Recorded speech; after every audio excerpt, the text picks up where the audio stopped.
Hey everybody, my name is Joanne Snap. I am the founder of My Honest Advisor. I wanted to talk to you about this idea of impression management. I have sometimes jokingly reduced this whole process to the concept of impression management, and I want to explain what I mean by that. So, impression management in my mind is understanding that when you apply to medical, dental, PA schools, every single school is going to have a set of screeners, and it could be 20, 30 people screening your application.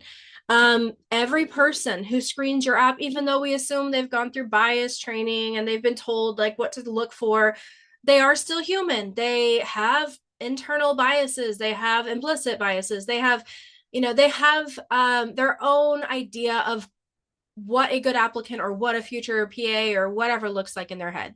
So it's really hard to manage how every human being who reads your application will understand you or even whether they like you or not. I think letting go of the idea that you can control that is the first step of like having some relief in this process, because we often talk about medical schools as being like, one entity. Oh, we have to impress medical schools. Well, that's not right. We're talking about individual humans who are reading your app. There is no larger entity that is managing this, making sure that the apps are being read fairly, equitably, anything. So we have to just accept that that is how it works. There are humans reading your app and they're going to apply whatever judgment they want. So what we do is we manage impressions. How do we do that? Well, we have to be kind of self-aware. I have found that some people are more self-aware than others. Some people are not aware of their weaknesses. They're not aware of how they might be perceived to the world. So, for example, just one simple example, someone who's, graduated in 3 years. They graduate in 3 years. They're 20 years old. They've done all these amazing things already. They crammed everything in. They have a 3.9 GPA. They're in their mind, maybe their mom told them they're very special. They're very accomplished. Someone else might look at that and have the impression that this is someone who is like a gunner, like can't relax, can't ever take a break, always has to be perfect, has never failed or struggled at anything. And someone who's never failed or struggled at anything is going to be a problem when they get to med school, because you're going to struggle and fail at something at some point. And so they want to know, the reason they ask so many questions about challenges and struggles and failures is because they love that stuff. They want to know that you've struggled and failed.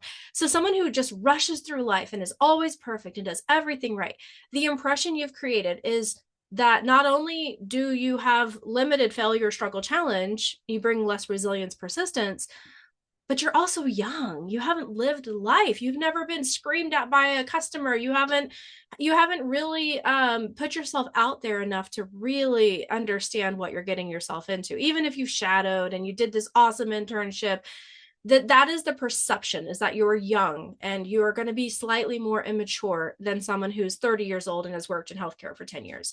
So if you're not aware of that, like that's not in your worldview to think like, oh, they might think I'm immature and a little, a little less resilient.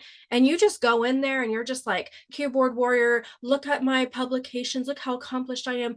You are not managing impressions. You are basically confirming impressions, which is the opposite of what we want to do. So I'm going to talk a little bit more. I'm going to have a part 2 on this, but I wanted to introduce you to the idea of managing impressions. It simply means being self-aware and knowing how to tailor your application to different people. We want to think about when we're thinking about our application, we put lots of lens on. I'm a 60-year-old man. I'm a 40-year-old woman. I'm a whatever, like just different groups, different people. Think about how different people will perceive you. And when we are writing, we just have to be aware of that so that we are minimizing any stereotypes, minimizing any red flags, and basically promoting the value that you bring without confirming what they might already be afraid of.